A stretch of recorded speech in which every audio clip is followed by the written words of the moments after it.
Hey guys, welcome back to the channel. So today we have another shop talk video, and today's topic is going to be if you ever have a breakdown and your car is overheating and you wind up throwing regular water in your system just to get you out of a bind, get you from point A to point B, make sure your mechanic, or if you yourself are doing the repair on it, flushes out all the water. Otherwise you could run into some serious issues, and we're going to talk about those today, and I'll actually show you an example. So before we go ahead and begin, guys, if you haven't subscribed to the channel, hit the subscribe button down below and definitely smash the like button because it helps channel out. With that said, let's go ahead and get started on today's video. So to begin today's video, I'm going to give you guys a scenario. Imagine you're driving around and your car starts to overheat and it starts steaming. So you quickly find a safe place to pull over. You turn on your heater mode to the highest setting so you can try to dissipate some of that engine heat. And you open your hood and you find that your car has a coolant leak and you need to refill your cooling system to be able to just get you down the road to either a shop or wherever it is that you need to take the car to get it serviced. And you find that you have no coolant on hand because obviously it's an emergency and you're not planning for this, but you happen to have some water, some regular drinking water, and you decide, I'm going to pour it in my vehicle. Now, back in the day, very common. Now on today's modern engines, doing that, even though it's not the best idea, it is a solution to get you to where you need to go without having to tow your vehicle. But the key takeaway is that if you were to do this in an emergency situation, make sure when you get it serviced or you're servicing it yourself that you fully get all of that water out and you simply just don't replace what needs to be replaced. Leave the system halfway full with water and then go ahead and pour coolant in there and let it run. Because if you were to do that, well, this right here is what you are looking at your cooling system to turn into after a short while. Now, this is a thermostat off of a car where this exactly happened, and the customer wound up pouring water in the system, took it in and got the repairs done. But apparently the shop who did the repairs never flushed out the cooling system, and the car went about its day just driving. And it recently came into me because it had a radiator fail and it was overheating again. And anytime there's an overheat, I always recommend a thermostat, especially if you're replacing a radiator on an older vehicle.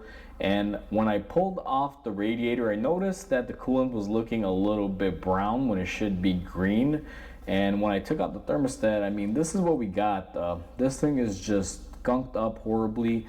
This is basically cooling system rot, and this happens from the inside out. Now, a lot of cars won't exhibit it to this degree because more modern engines are made out of aluminum, but either way, if you add water to your cooling system, you want to make sure you get all that water out and you're pouring in the proper concentration of coolant in your vehicle, because if you don't, you will cause some major issues. Now, the vehicle that we have at hand is a early 2000s, late 90s car where the engines were still made out of pretty heavy duty steel and alloys like that. They really weren't all aluminum at that point in time. So this rust that's in this cooling system, or that was in this cooling system, is a little bit more severe than you may experience.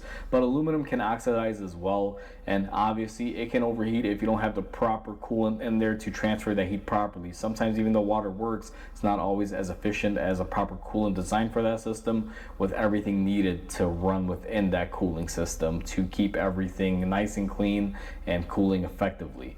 So if you ever find yourself in this position and you wind up doing the work yourself, or you're taking it into a repair shop to get the work done, make sure you opt in and tell the shop that, hey, I have water in my system, because some shops will just repair what needs to be repaired and they won't necessarily do a coolant flush.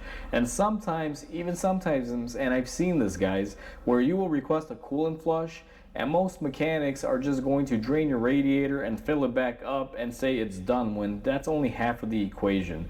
If you are not using a machine to flush out coolant and you're just doing the drain and fill method, you would at least want to remove hoses and try to get as much out of the engine as you can. Do a fill up of the system, run that system for a little bit, and then do another drain to properly get as much of the coolant out of it if you don't have the machine to do so. And by not doing that, you could run into this scenario and have this problem. Now, this vehicle was fixed. It needed a thermostat, It also needed a radiator, and I did film both of these videos, so there will be repairs on them. However, what you guys didn't see and what I didn't film is me cleaning out the system using a few cleaners to try to get out as much of the rust as I could, because I did not want the new radiator to get plugged up, and I definitely didn't want the new thermostat failing due to chunks of steel getting in here and keeping this open. So I didn't film all of that because that's just kind of one of these videos that is just crazy to film, has a lot of steps, and I honestly don't want to put out information like that saying, hey, you can clean it up if you wind up doing this, because even though I was able to clean up a majority of this stuff in the system, that car is not 100% going down the road, because that engine will still have some hidden rust inside the coolant jackets that we cannot see and we probably won't know about until a serious issue arises. So very important, if you ever run into a cooling system issue and you use water, make sure you flush it all out and you make sure that the shop doing the work gets all of it out, because otherwise this could be you. So with that said, guys, hopefully you guys enjoyed this video. Please comment, like, and subscribe, because it definitely helps the channel grow. Hope you guys have a wonderful day, and I'll catch you guys on the next video.